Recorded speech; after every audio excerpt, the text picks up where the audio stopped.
Cuando estamos aprendiendo programación, es muy importante también ir aprendiendo una serie de herramientas y metodologías que nos van a ayudar a complementar nuestra labor como desarrolladores de software. Lo que vamos a ver hoy se llama una metodología ágil. Una metodología ágil es un conjunto de buenas prácticas de proyectos exitosos. Esto es creado, digamos, por personas que se han dedicado a realizar proyectos y se han dado cuenta de cuando hay algo que funciona y cuando hay algo que no. Entonces eso lo van convirtiendo en, digamos, en un manual donde van recopilando todas estas buenas prácticas, es decir, qué funcionó y qué no funciona. ¿Por qué? Porque tradicionalmente los modelos en cascada tenían muchos problemas. El modelo en cascada es un modelo que se utiliza mucho en desarrollo de muchos productos, no solamente el software. Actualmente funciona, pero en software, digamos que este modelo no siempre es el más efectivo. Todavía se usa, como les digo, pero cada vez digamos, el enfoque cambia. ¿Por qué? Porque el modelo en cascada se llama en cascada porque hay que ir realizando unos pasos que dependen de otros. Entonces, por eso es que tenemos esta gráfica acá. La desventaja es que si alguno de estos pasos no está bien hecho, todo el proceso se puede ver afectado. O si un paso se demora un poco más, entonces todo el proyecto se demora, se tiene que aplazar. Entonces, cada fase toma un tiempo y se debe hacer muy bien para que esto sea pues exitoso. No hay flexibilidad de cambios. Que recuerden, si llega un cambio, quiere decir que hay que devolverse a ajustar, digamos, el cronograma, ajustar, digamos, el presupuesto, etcétera, etcétera. El prototipo se demora en llegar, porque digamos, a un cliente contrata un proyecto aquí y para que eso le funcione tiene que esperar hasta el final de todo el proceso de desarrollo en cascada. Entonces muchos negocios no se dan el lujo de ponerse a esperar. ¿Por qué? Por ejemplo, esto es un modelo lento y actualmente en 3 meses puede nacer y morir un negocio fácilmente. Entonces este es un enfoque que igual como les digo funciona, pero no es un silver bullet. Silver bullet en programación es algo que es un concepto que no va a funcionar para todos los proyectos. Entonces eso es muy frecuente encontrar pues que hay proyectos en cascada. La teoría critica mucho estos enfoques, por lo que les digo, actualmente las startups y muchas funcionalidades hay que hacerlas rápido para responder pues como a las necesidades puntuales de los negocios. Entonces vamos a usar Scrum. Scrum es un framework o un marco de trabajo. Te recuerden, ¿qué es ese marco de trabajo?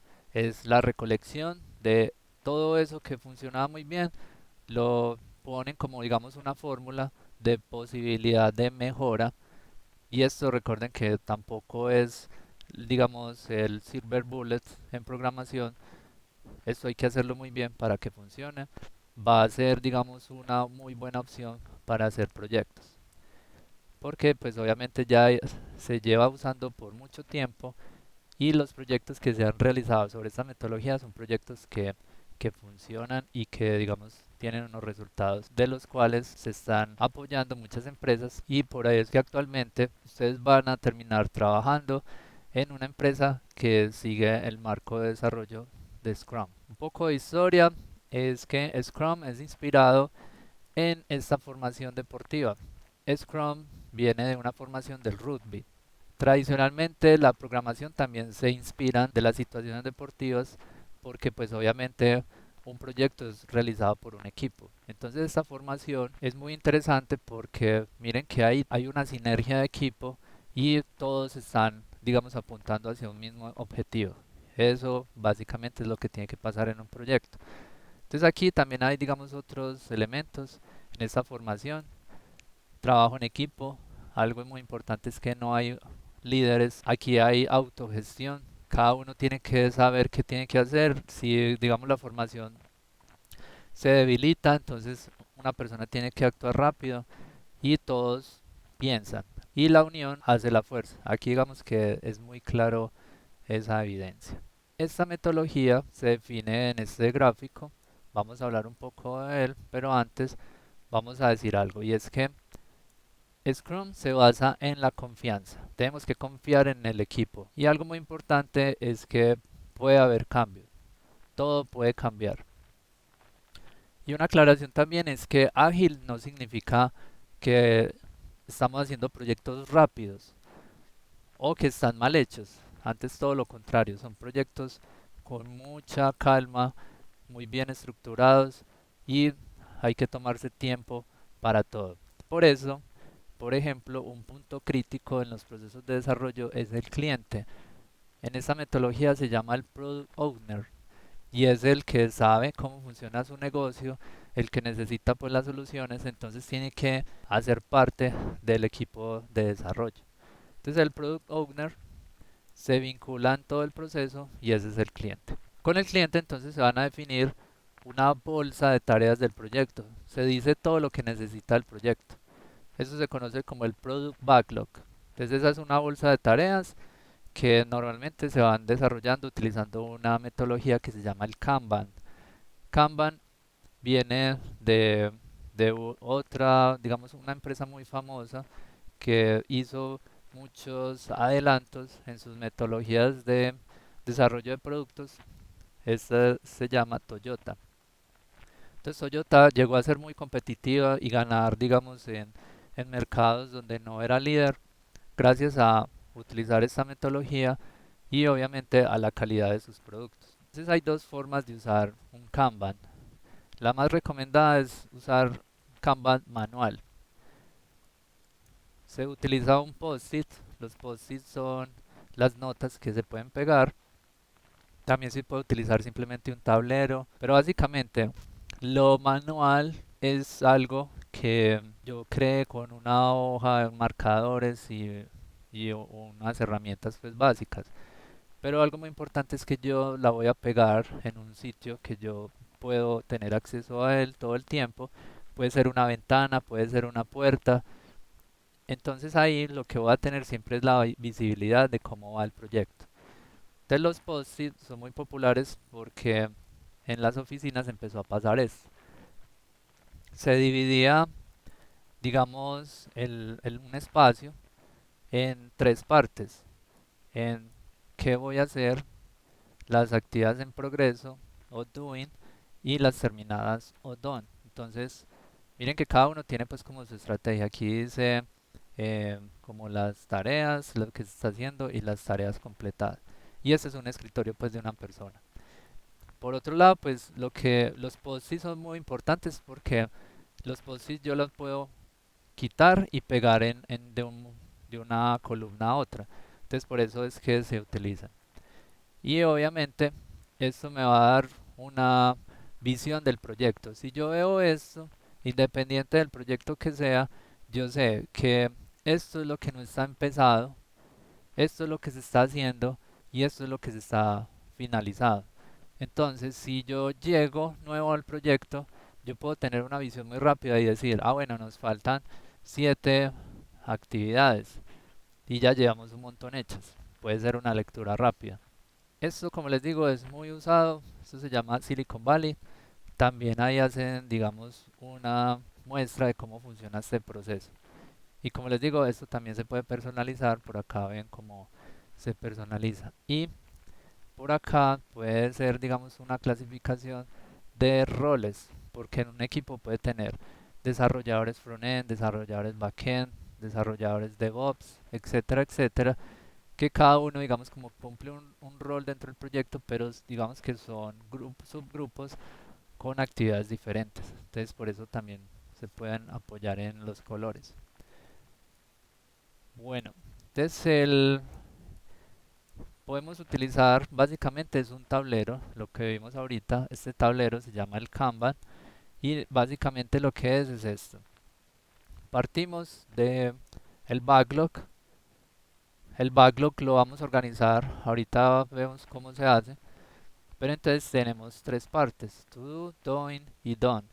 Y esto de acá se va a conocer como un requerimiento que luego se va a llevar a convertir en un requisito del software. Y recuerden que podemos tener información de colores. Algo normalmente que se utiliza, no se recomienda mucho, pero ya digamos luego cuando ya se domina la metodología o los equipos están distribuidos, que no todos pueden ver un espacio físico, entonces hay herramientas como Trello que permiten llevar estos mismos tableros, pero de manera digital y centralizada. Bueno, hay otra parte muy importante del proceso y es que el proyecto se debe dividir en fases llamadas sprints. Los sprints, ¿qué son? Si vamos nuevamente al deporte, cuando tenemos una carrera, un sprint es darle una vuelta completa a digamos, la pista. Muy importante que sea una vuelta completa. Nunca nos quedamos, digamos, como a mitad de camino. Tenemos que llegar, así tengamos problemas, así tengamos pues, como cualquier situación que se pueda presentar. Entonces ese sprint hay que planearlo. Y cada sprint va a ser planeado por todo el equipo. Y tiene como referencia, básicamente, es el tablero. Entonces la planeación de la semana es lo que va a llegar desde el backlog. Se va a poner todo aquí en las semanas lo que hay que hacer el to do y a medida que va desenvolviéndose el sprint, recuerden que el sprint pueden ser una semana, se recomienda que sea máximo 15 días, pero hay proyectos que pueden decir nuestro sprint dura un mes, hay diferentes pues medidas, pero eso ya depende, como les digo, de la experiencia. Entonces se obtiene finalmente el backlog de la semana o del periodo de tiempo que dura el sprint. Y cuando ya tenemos, digamos, como esa lista de tareas, ya el equipo lo que tiene que llegar a hacer es algo que se llama grooming. El grooming es como cuando tenemos una mascota y empezamos a pulirle como el motilado. Eso es como muy sobrio, muy por encimita. Empezamos a ajustar. Entonces ese pulir la planeación es lo que vamos a denominar grooming. Entonces luego, ya que tenemos esto, vamos y vamos a tener un Scrum Master. El Scrum Master es una persona encargada, está pendiente del proyecto y ayudar que todo fluya. Por lo general este rol se le conoce como el Project Manager. Recuerden que él no es el jefe o esa persona no es el jefe. Simplemente es alguien que está ahí, que hace parte pues como de la compañía y ayuda a que todo se pueda dar de la mejor forma. Y obviamente es digamos un puente también con el equipo, el cliente, las demás partes de la empresa. ¿Qué hace normalmente el project manager? Asiste a los daily meeting. Las daily meeting son reuniones como esta que vemos acá. Normalmente se llaman las stand-up meeting porque como ven todas las personas están de pie. Esto se hace de esta forma es porque si usted está de pie, digamos que el mismo cansancio, la atención está toda enfocada en la reunión y además estas son reuniones que se esperan que no tomen mucho tiempo. ¿Por qué? Porque son reuniones que se hacen diariamente y como les digo es para mirar cómo va el proyecto. Entonces el Scrum Master, que puede ser una de estas dos personas, por ejemplo, que está dirigiendo la reunión, incluso el Scrum Master se puede ir rotando de rol entre los mismos integrantes del equipo. Recuerden que en Scrum no hay jerarquías. Entonces, básicamente lo que tiene que hacer esta persona es que hay una ceremonia. En Scrum se llaman ceremonias, digamos, a los diferentes pasos de la metodología de Scrum. Y entonces se puede preguntar por tres cosas. ¿Qué ha hecho? Es decir, ¿qué hice ayer? ¿Qué va a hacer hoy? ¿Y qué dificultades tiene? O los bloqueadores. ¿O qué está siendo bloqueado? ¿Qué no lo deja avanzar? Entonces esto es muy importante que, primero, que el Product Owner ojalá que esté presente, porque él va a ver la realidad del proyecto. Entonces, si hay alguien que se enfermó, si hay algún inconveniente, el cliente sabe de primera mano. Y muy importante, hay que ser sinceros. Por eso se basa en la confianza. El cliente está ahí y le debemos decir al cliente, "Vea, pasó esta situación, nos vamos a retrasar o vamos a ver cómo lo solucionamos, pero de pronto nos vamos a tomar un tiempo". Y algo clave también de esa metodología es que importa lo funcional, no las palabras. Yo lo resumo con una frase de Linus Torvalds que dice, Talk is cheap, show me the code. Hablar es, digamos, barato o muy fácil, pero lo que importa en desarrollo es muéstreme el código, muéstreme qué hizo y qué está funcionando. Entonces, cuando ya tenemos esto, esta es la forma como vamos a darle seguimiento y esto se conoce como el review.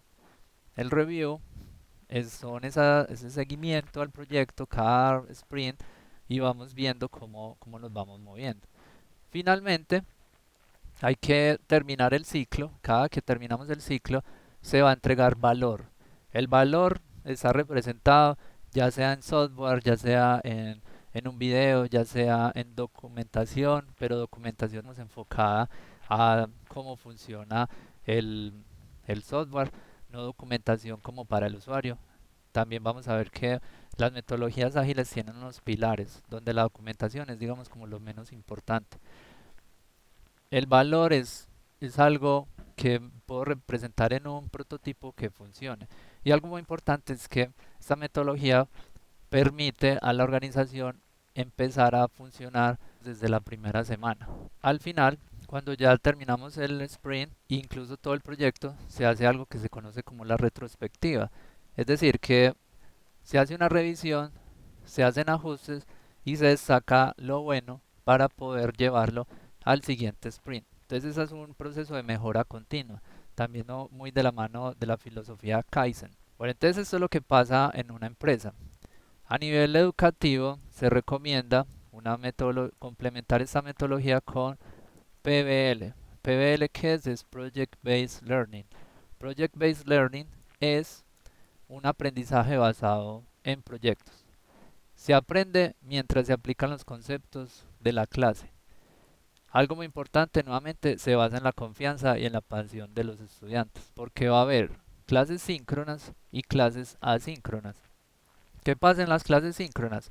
Se da la teoría, se exponen conceptos y es una reunión con todo el grupo de estudiantes. Mientras que en las clases asíncronas hay autogestión, hay responsabilidad, hay autonomía y esto lo que busca es formar el criterio del estudiante. Muchas veces se malinterpreta la clase síncrona como se le está quitando responsabilidad a los profesores y los profesores, digamos, entre comillas, no hacen nada durante este proceso, pero en realidad hacen mucho porque si el estudiante utiliza muy bien su tiempo asíncrono, en las clases asíncronas van a llegar con dudas, van a llegar con muchas inquietudes y van a aportar incluso a la clase. Entonces esto es un complemento pues a la formación. Se puede enfocar a retos interconectados que hacen parte de un proyecto final. Entonces vamos a ir haciendo retos que hacen parte de un reto macro y paso a paso vamos resolviendo el desafío teniendo en cuenta que también hay que ir aprendiendo una serie de teorías y conceptos técnicos. Algo muy importante es que al final hay una evidencia del trabajo que hace parte del portafolio del estudiante y el portafolio va a ser la hoja de vida. Entonces, si se hace este proceso muy bien, al final de cada curso el estudiante va a tener un proyecto que habla por él. Recuerden, hablar es fácil, pero uno tiene que mostrar qué ha hecho y ese es el portafolio. Y esto finalmente se, se debe hacer seguimiento nuevamente. Un proyecto hay que ponerle seguimiento, sobre todo digamos en un ambiente académico donde probablemente los estudiantes es la primera vez que hacen ese tipo de proyectos, entonces necesitan tener ese acompañamiento, esa motivación y ellos mismos empiezan a responder pues a todos los desafíos que se presentan. Entonces por eso obviamente volvemos a que Scrum es Scrum adaptado, porque digamos como en los cursos no siempre se estudia todos los días, entonces uno no podría hacer una daily meeting. Entonces adaptando algunos de los pasos o esas ceremonias que hablábamos de Scrum, podemos lograr que hagamos un proyecto soportado, por ejemplo, por herramientas de control de versiones que nos permitan evidenciar cómo se va desarrollando el proyecto. Y nuevamente entonces nos conectamos hacia lo que hablábamos de Scrum. Entonces Scrum es una metodología bastante usada, ya se está, digamos, usando mucho en la academia. Lo que se busca es unas habilidades o competencias que se tienen que trabajar en paralelo, como la responsabilidad, el trabajo en equipo y obviamente unas, unas estrategias pues a nivel de desarrollo que van a complementar el perfil de cada estudiante.